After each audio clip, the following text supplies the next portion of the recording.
There is no legislation in Canada that explicitly talks about abortion, but that's actually a good thing. A lot of pro-choice Canadians aren't aware that experts agree that we actually don't need an abortion law. In some ways, it could actually be counterintuitive. Let me explain. First of all, abortion is already explicitly legal in Canada. This is because Canada operates on a common law system, which means court precedent is the law.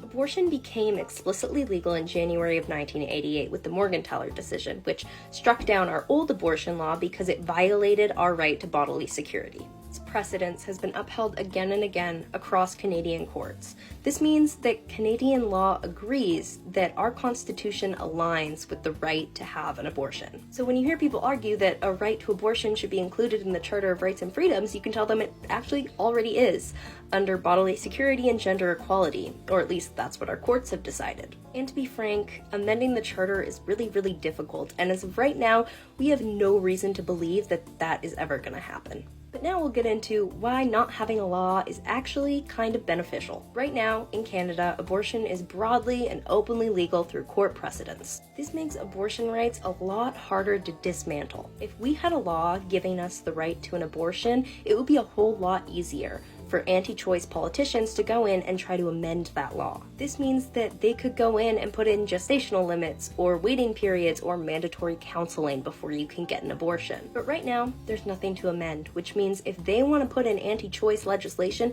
they have to start from scratch. And honestly, that's way harder. They've tried 48 times since 1987, and they've failed every single time. And if you're still not convinced, just think about it this way. There is no other medical procedure where we need a law to say it's okay. We can all agree that our heart surgeries and our colonoscopies are between us and our doctors, so this should extend to abortion. Because why would it be the business of some guy at Parliament Hill who thinks that women pee out of their vaginas?